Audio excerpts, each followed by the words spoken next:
avevo un pupillo, amava moltissimo, un giovane, che adesso sempre giovane è, un po' meno di allora naturalmente, che si chiama Riccardo Antonelli e che cantava un po' come lui. Allora Riccardo Antonelli è qui questa sera e ci farà ascoltare. Ciao Riccardo. Vi fa cosa di questo rapporto, di questa frequentazione, di questa amicizia, e poi ci farà ascoltare due pere, proprio due canzoni, due grandi canzoni di Claudio. Sì, sì, anche il tuo hai portato naturalmente il tuo maestro al piano. Un applauso. Maestro Giuseppe Morgante. Bene, prego.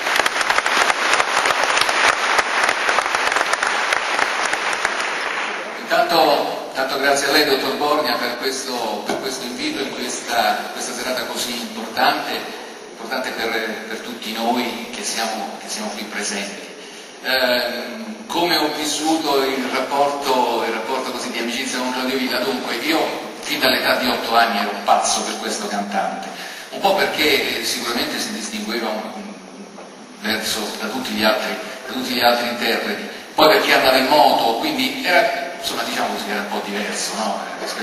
rispetto alla senza togliere nulla naturalmente agli altri cantanti, però insomma aveva quella marcia in più. Dagli 8 anni io ho cominciato a collezionare di tutto, infatti ho una cassa piena così di ritagli di giornale, eccetera, e ho cominciato anche a collezionare i dischi. Di dischi ne arrivava uno al mese, perché papà era operaio, quindi più di tanto non poteva portare. Quindi quel disco, quando arrivava il secondo, l'avevo consumato, ma proprio lo sapevo a memoria. Gli autori delle canzoni, quello che c'era, dove respirava, dove faceva il salto cioè poi tutto.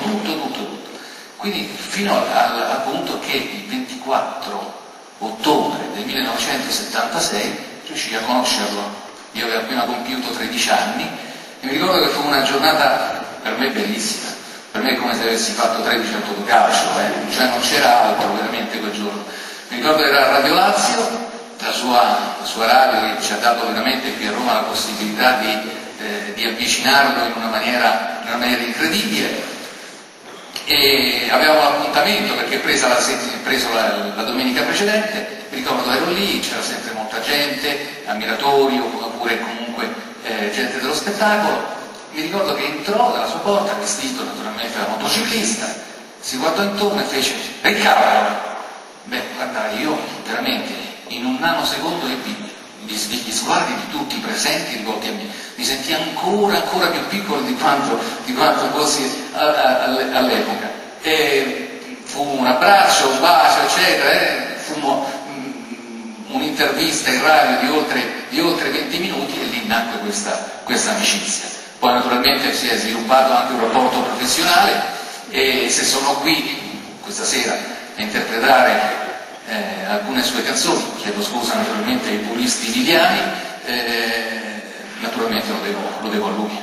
Certo. Allora adesso Riccardo ci farà sentire delle canzoni, una è Il tuo mondo e l'altra è Una casa in cima al mondo, che è una canzone di Donaggio, si cantò Donaggio e poi la cantò anche Villa al Festival del Sanremo del 66, una canzone bellissima.